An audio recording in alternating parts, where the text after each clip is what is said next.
the recording. I think so, because it's a little Okay.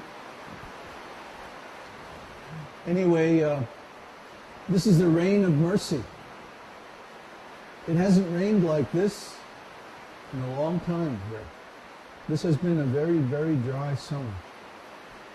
So it's actually God's mercy, because without water, nobody can exist. And the spring that we get our water from here is drying up. We've had problems getting water. Some days we haven't been able to take a shower except with a bucket. Huh? So this rain is very welcome. Now, the impersonalists think that God is just an energy or a light or something like that. Actually, their theory is very vague. Huh? God is something or other, as long as he's not a person. They're afraid of God being a person, because that would mean that they are also persons eternally. And they don't like that idea because they're suffering. Well, of course they're suffering, because they're atheists. They don't like the idea of God being a person with his own will and his own desires and activities and form and so on. Huh? They don't like that idea. Because if God is a person, then he has will. And that means they have to obey God's will, and they don't want to do that. Huh? They want to be God themselves. So they have this whole theory that God is impersonal, God is just an energy, God is just a light. Huh? And somehow or other, they want to merge with God. They want to become God. Huh? But if God is impersonal and you merge with God, that's the end of your personality. That's the end of your individuality. That's the end of your separate existence, your identity, your will, your desires, your emotions, your ideas, your mind, everything. Try to understand. This is a very poisonous philosophy. Because if you are the same as God, then you can't be conscious of anything. Huh? If everything is one, if there's no distinction between different objects, different persons, no relationships, then there can't be consciousness either. So that means the end of consciousness, the end of existence, the end of activity, the end of pleasure, the end of everything. Huh? But the devotee says, no, I don't accept this. It's impossible, first of all, because God is a person, eternally. God is omnipresent, omniscient, and omnipotent. Now, the fact that God is omnipotent means that he possesses potencies, omnipotent. To be omnipotent, you have to have potencies, powers, energies. Huh? So that means there's a difference between God and his energies. There's a difference between God and his potencies. He controls his potencies by his will. Huh? He knows everything that's going on. He's omniscient and omnipresent. He's present everywhere, and he knows everything. So he's controlling everything because his potencies are under his control.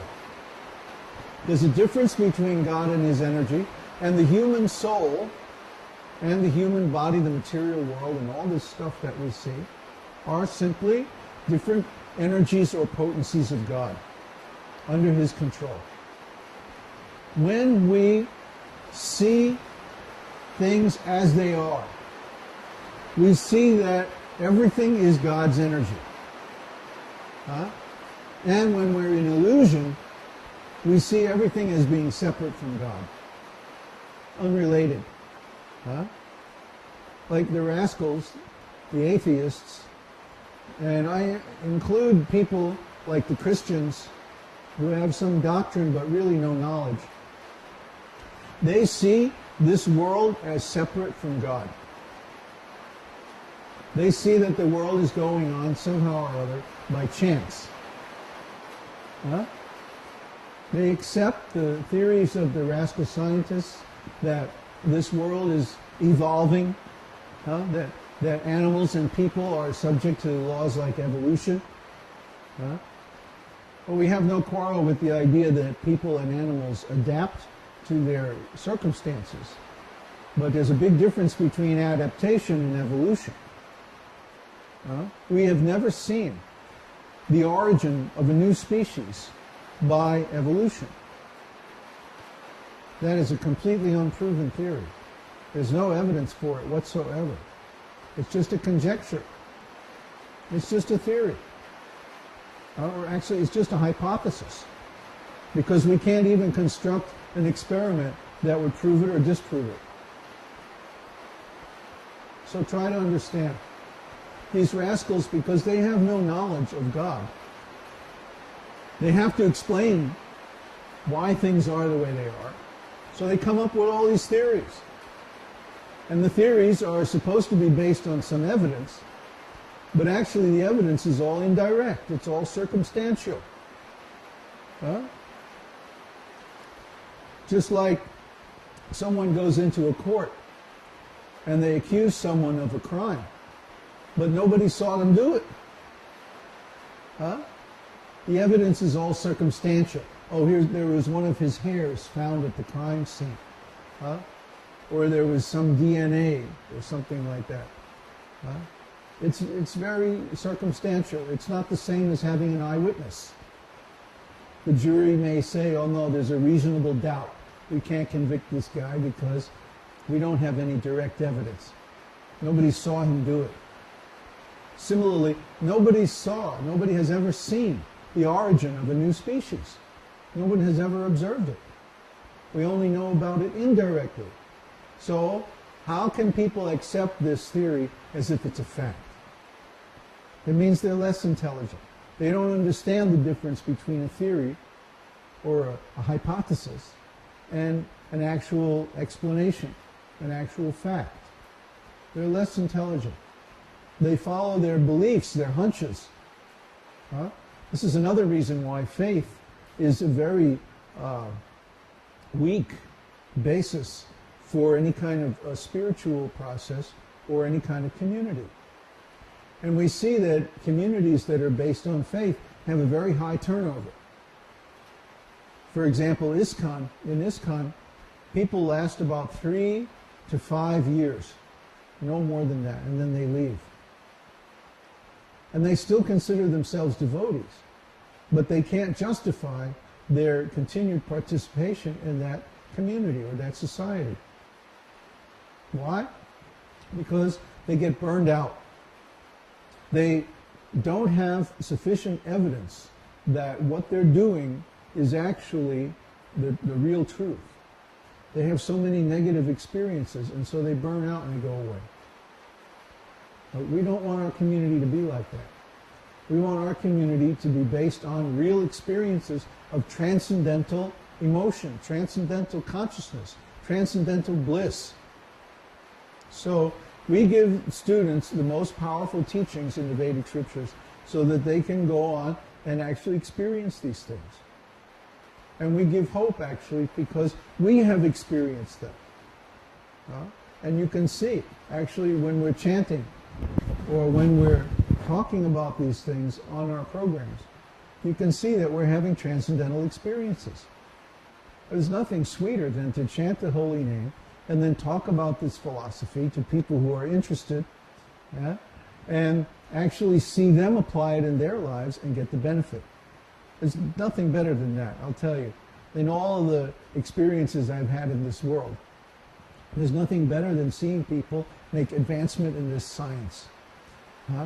That helping people out by giving them knowledge, and then they make advancement and they improve their lives.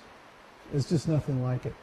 There was one guy who wrote about 6 months ago, oh, I'm so poor, I have no money, everything in my life is falling apart, it's all a mess, and it's like that. So I said, well, just chant Vishnu Sahasranam. That's what it's for. The 1,000 names of God. Just chant it. If you can't chant it, that's okay. Just hear it. So he started hearing Vishnu Sahasranam. Now he's chanting Vishnu Sahasranam. And now he has a job, he's getting money, he's in a better situation. He moved out from his old girlfriend who was a complete ridiculous idiot. And now he's so much happier and he's doing so much better. So just see. These methods actually improve your life. And if you put them into practice, you'll get the result. So do put them into practice. Don't just listen to this and say, oh, that's very nice, and then go on with things the way they were. No. Put them into practice in your life, and you'll experience the same things that we're talking about. And you'll say, wow, how could I have gone so long without this? Well, that's the main feedback that we get from people. It's like, how could I have lived my whole life without this knowledge? This is great. I want more. So people who actually try it, they become